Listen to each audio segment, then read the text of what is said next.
Welcome back to the Valkyrie Biker.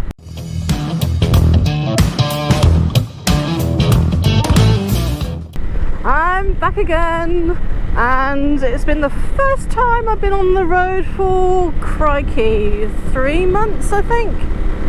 It's been awful weather, and I didn't want to chance it on the bike because of the leaves, because of the wind, because of the rain, and oh, it was just awful. But I am back and I'm happy, and I'm just getting used to the bike again, which will take me a few miles to get through it. And yeah, she took a bit, I think 3 turns to start up. But battery was fine, and I've had her under cover. This cover I've got on her now is supposed to be waterproof. It also helps you with the solar charging of the battery.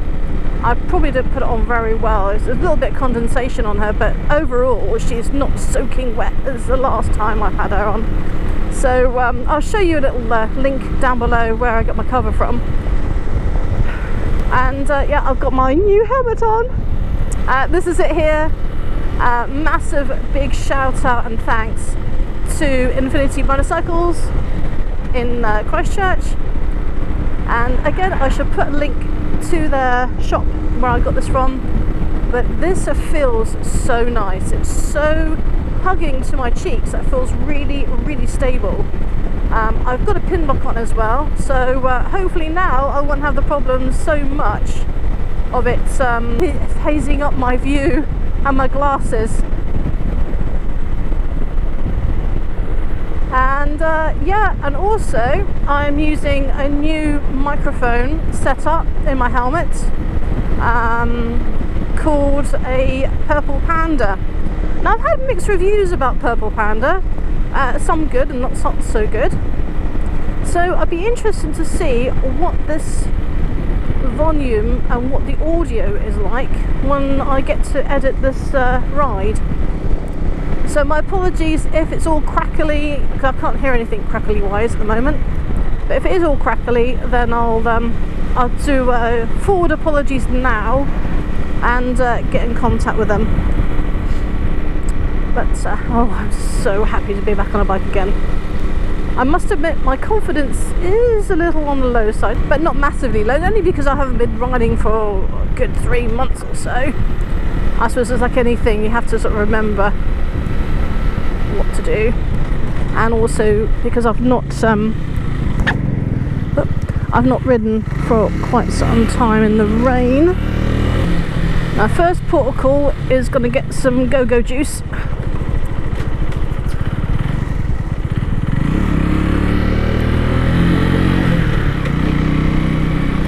Gently, gently, gently, gently, gently, gently.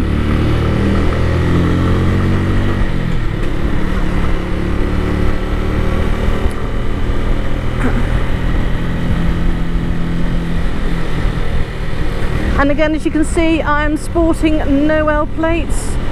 So as I said before, when you do your A1 license, which means you can take your own 125 to a test centre and pay your £75 for the Mod 2, and I think it's like 25 or 35 for the Mod 1. You can ride then your own 125 or any other 125 on an A1 license, but that's restricted, remember. So anything larger than an A1, anything more powerful than a 125 standard, then you'll need an A2 license and beyond. So we are towards the end of November, and obviously the weather's turning. It doesn't really matter because it's each season has a beautiful colour to it. Now, I'm not going to go down there today. I'm going to go straight on because I need to get some gasoline, some petrol. The Shoei helmet allows a lot of more space, I suppose, than my other one did for my navigation and audio equipment for YouTube. Whereas my other one, the flip-up helmet, I could stick it in there, but there was something, I didn't know if I was doing it wrong or not. I just couldn't figure out where to get the where to put the cables, as it were. Now, guys in an Infinity motorcycle, they were so clever and so nice, and they recommended the helmet. And the reason behind this particular helmet, why I chose this one, is because I saw, you know, what the others looked like, and I thought, yeah, that looks cool. But this one has a really good reputation of being safe on a fall. They show me what happens to the helmet on a fall, and this looks really good. As the helmet gets older, the inside of the helmet, of course, from what I understand, now please correct me if I'm wrong, it becomes more hardened, so it's less soft to take the impact of a fall. And I saw one of these helmets in the shop. This guy had a second-hand one, of course, and it was used and it's broken. And he showed what happens with the impact. And I thought, you know what? Of all the equipment I have, the helmet is going to be one of the most important, if not the important, safety aspect I'm going to buy. So I actually went out and bought probably one of the most expensive helmets there is. Luckily I could do it in a few stages of payments, not through the Infinity, but through, I think they do that actually, but through sort of a credit agreement sort of thing. And I don't regret it at all. But as I said, yeah, there's a lot of space to put your cables for your equipment and for your ears. My little flat earpieces used to be really painful against my ears. It used to give me a headache. But in this particular helmet, there are actual spaces in the helmet to add your circular ear audio equipment in, and I can't even feel them, and the audio now is so good. I'm having to stop every time to make a commentary because I think it's going to come through on the radio, on the camera. But I had problems trying to hear where I was supposed to be going because I couldn't hear the audio or the sat nav. The other thing I have is what's called a QuadLock, which is a bike mount with a vibration, a dampener to it as well. Because sometimes if you put your phone on your bike, especially the newer phones, the camera gets broken, I suppose, inside. And because of the vibration on the road, but this has got a dampener to it, so I'm hoping it's going to help. And again, QuadLock have got quite a good reputation, I believe. So yeah, this is all purchased of my own money. I wasn't given it, I wasn't lent it or anything like that. This lid on the shoe is lovely. You just open and close it so easily. Again, with the other one, it was a bit more difficult. But yeah, so far so good. Like I said, I've only just started using all these little bits and pieces. Right, let's have a chat about this helmet. I need to talk to you about this helmet. So this Shoei helmet, not only is it lighter than the one I had beforehand, because the flip-up helmets, I can't remember the actual name of them now, they seem to be heavier than like the normal ones, but then I haven't had a lot of experience with either, to be honest. So guys, what do you think? Have you had flip-up helmets as well as like the all-in-ones, and if so, do you find one is actually heavier than the other one? Be interesting to know.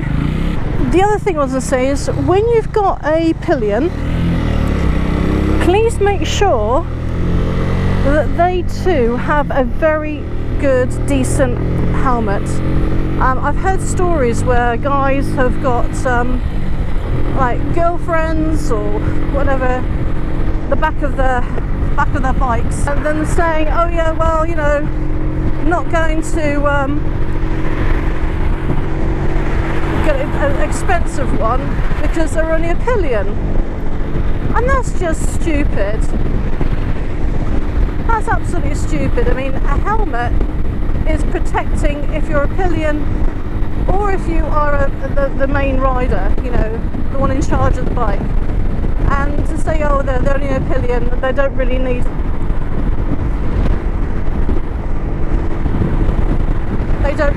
an expensive helmet, and I think that's awful. So yeah, when you buy something, you know, you're going to be a pillion, make sure that you have the best you can actually buy. Buy the best there is that you can, for what you can afford, because your head is so important. I have just noticed another thing about this helmet. Oh my gosh, I have no wind buff. I can just about feel some vibration on my head with the wind. And we're going, what, 50 miles an hour? And normally with my flip up lid helmet, I've got a headache by now. My head's being bashed around with the wind, vibrating in my head, and it really hurt. And then I had a real problem getting up to 50 miles an hour beyond. But my goodness, this is so nice. I am so happy about this helmet.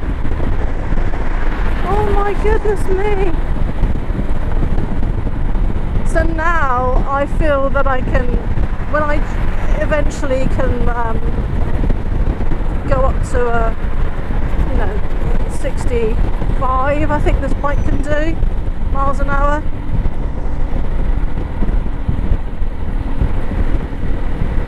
I think I'm going to be able to feel confident that I'm not going to be bashed around a lot with the wind.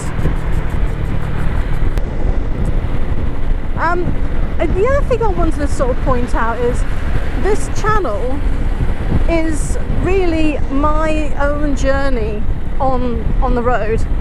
I have always said, and I'll reiterate it again, I still feel like I'm a learner. I'm still very much a newish rider, even though I've got the A1 license. That doesn't to me to say that I know everything. I certainly do not, and I've never professed to. So, you know, I had a message on one of my videos about the chain cleaning, and this person very kindly said it's not the way to clean a chain, and I completely respect their opinion, and I think I completely respect their opinion, and I think if they can do it, you know, if they know how to do it better, I'm so happy if they could like let us know, because I'm only cleaning it the way I know and how I remember for what my friend showed me,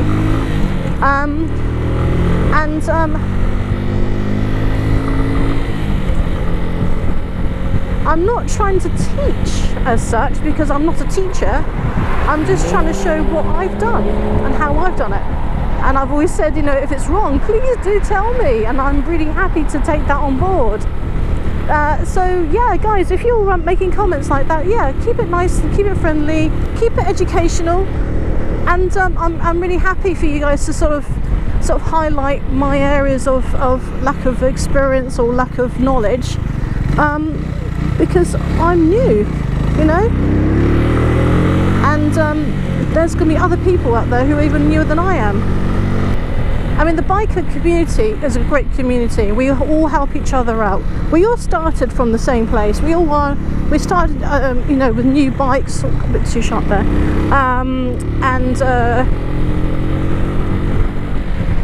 We've all made mistakes, and we're all learning from them, and we're trying to help each other out. And that's what I love about it. The same as the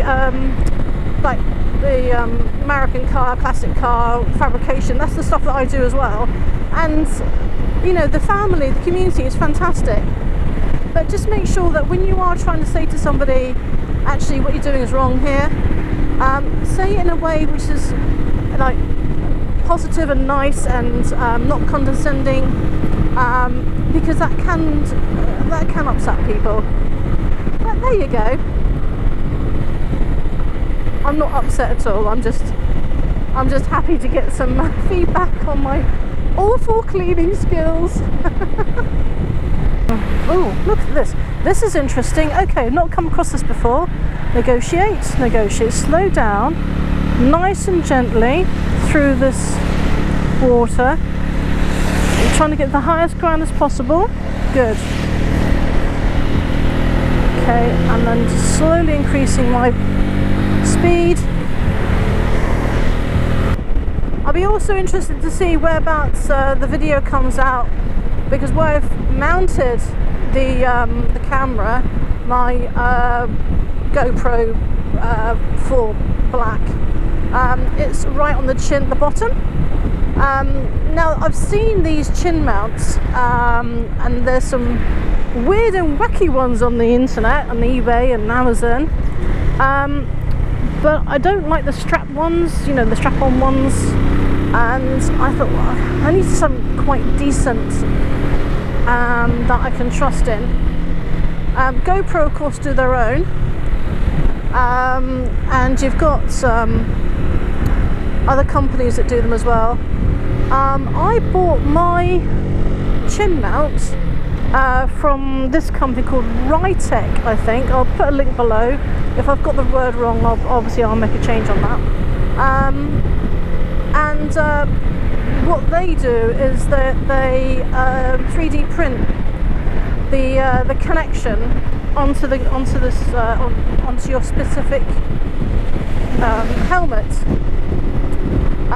You've also got chin mounts. There's another company that do exactly the same thing, and I find that, you know, it was a toss between those two, to be honest. Sad to say I had to go through the slightly cheaper one, because the chin mounts were quite expensive for me. I'm really happy with this RideTech mount, and it's really strong as far as I can tell. So again, I shall apprise you of any changes. At least now with the QuadLock, I can, if I'm stationary or slow moving, I can quickly glance at my map in front of me, just to make sure I'm going to the right place or the right way of the road. Because before, if I missed it with the audio in my helmet, I was going wrong all the time. And that again gives you confidence of riding, or gave me confidence in riding, I should say. Thanks ever so much, you guys, for joining me again. Sorry it's a bit too long time again between rides. Again, the weather hasn't helped me, and but stay safe, ride free, and I'll see you on the next ride. Take care. Bye bye for now.